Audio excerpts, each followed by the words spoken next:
আবারও জিতলো খুলনা, যেখানে আপনাদেরকে জানাবো আজকের পয়েন্ট টেবিলে। এছাড়াও কিন্তু ঢাকার একটু ভাগ্য হয়তো ফিরেছে, তার কারণ সিলেট 152 করে, খুলনা 19 ওভার 5 বলে রান তুলে দেয় 156। যদি আজকের বিপিএল এর পয়েন্ট টেবিল দেখা হয়, তো তার আগে একটাই কথা বলবো যে 4টে দল সেমিফাইনাল উঠবে।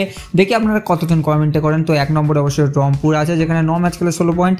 তারপরে বরিশাল 12 ও হচ্ছে অবশ্যই হচ্ছে তাদের হচ্ছে 12 পয়েন্ট। 2 নম্বরে 3 নম্বরে চট্টগ্রাম হচ্ছে 10 পয়েন্ট। 4 নম্বরে কিন্তু অবশ্যই চলে যায় খুলনা, কারণ জিতেছে এবং তাদের 8 পয়েন্ট। এবং 10 নম্বরে কিন্তু অবশ্যই রাজশাহী সকালে জিতেছে, তাদেরও 8 পয়েন্ট। এখন সব থেকে বড় ব্যাপার ঢাকা 6 নম্বরে চলেছে। ঢাকা এখান থেকে ভাই শুধু জিততে হবে একটা ম্যাচ, নেক্সট ম্যাচ জিতলে আবারও ঢাকা 4 নম্বরে চলে আসবে। তো অবশ্যই আপনাদের মতামত নিচে কমেন্টে জানান, ঢাকা কি সেমিফাইনালে উঠতে পারবে, অবশ্যই সেটাও জানাও।